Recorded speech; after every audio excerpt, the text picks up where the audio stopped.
اس مرد کی محبت سر آنکھوں پہ رکھنا جسے محبت سے زیادہ تمہاری چادر عزیز ہو۔ مرد کی دوستی مرد سے جچتی ہے، عورت کے ساتھ مرد صرف نکاح میں اچھا لگتا ہے۔ تم وہ واحد شخص ہو جس کے بغیر میری ہر دعا نامکمل سی ہے۔ ہم سفر مخلص ہو تو راستے جتنے بھی کٹھن ہوں منزل مل ہی جاتی ہے۔ یہ محبت بہت بات کا قصہ ہے، اس نے مجھے پریشانی میں تھاما تھا۔ نصیب والوں کو ملتے ہیں فکر کرنے والے دوست۔ میں نے کھلی آنکھوں سے سچ مچ ایک انسان کے خواب دیکھے ہیں۔ مجھ سے لوگ تو کیا میری اپنی نیند بھی ناراض ہے۔ توڑ کے دل لوگوں کا مرضی رب کی بتا دیتے ہیں۔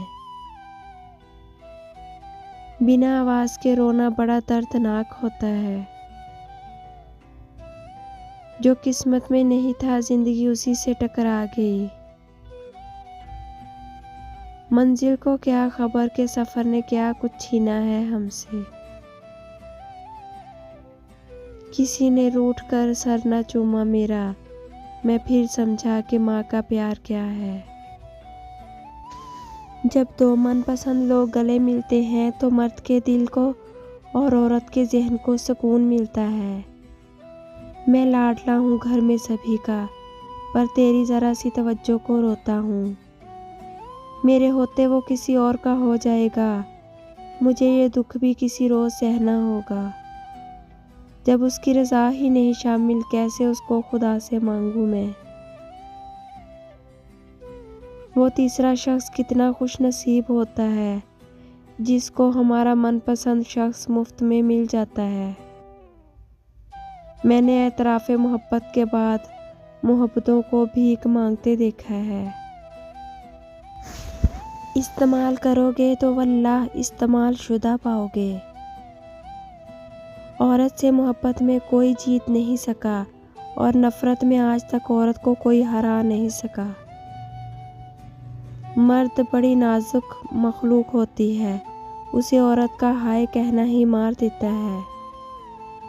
عورت کو کسی بھی وقت کسی بھی بات پر روٹھ جانے کی مکمل آزادی ہوتی ہے۔ مرد چاہتا ہے وہ عورت کی زندگی کا پہلا مرد ہو، جبکہ عورت چاہتی ہے وہ مرد کی زندگی کی آخری عورت ہو۔ دل کے رشتے بہت عجیب ہوتے ہیں، وہی سب سے زیادہ روتے ہیں جو رشتے ایمانداری سے نبھاتے ہیں۔ ایک چہرہ اگر دل میں بس جائے، لاکھ اس سے حسین ملیں پھر فرق نہیں پڑتا۔ کم بولنے والے لوگ صرف پسندیدہ انسان کے سامنے بولتے ہیں، اور ہم کسی کے لیے اتنے ضروری بھی نہیں ہوتے جتنا ضروری ہم خود کو سمجھ لیتے ہیں۔ جن کی آنکھیں بات بات پہ بھیگ جاتی ہیں وہ کمزور نہیں ہوتے بلکہ دل کے سچے ہوتے ہیں۔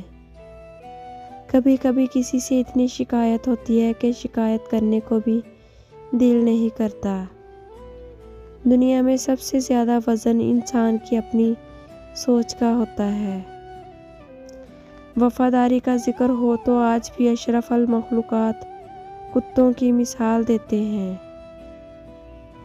دنیا کا سب سے گھٹیا کھیل لوگوں کے خلوص سے کھیلنا ہے۔ اگر کوئی شخص چھوٹی چھوٹی باتوں پہ غصہ کرے تو یقیناً اس شخص کو محبت کی ضرورت ہے۔ احتیاط بہت ضروری ہے، چاہے آپ سڑک پار کر رہے ہوں یا حد۔ مشکل وقت ایک ایسا فلٹر ہوتا ہے جو آپ کی زندگی کو منافق، لالچی اور مکار لوگوں سے پاک کر دیتا ہے۔ بنا آواز کے رونا بڑا دردناک ہوتا ہے۔ جو قسمت میں نہیں تھا زندگی اسی سے ٹکرا گئی۔ منزل کو کیا خبر کہ سفر نے کیا کچھ چھینا ہے ہم سے۔ اور پھر کردار کی آزمائش تو تعلق ختم ہونے کے بعد شروع ہوتی ہے۔ دل سے اتر جانے والے لوگ سامنے بھی کھڑے رہیں تو نظر نہیں آتے۔ انسان کی پہلی ترجیح عزت ہونی چاہیے، پھر رشتہ چاہے کوئی بھی ہو۔ اپنی خوشیوں کو اپنے اندر رکھیں، لوگ خوبصورت چیزوں کو تباہ کر دیتے ہیں۔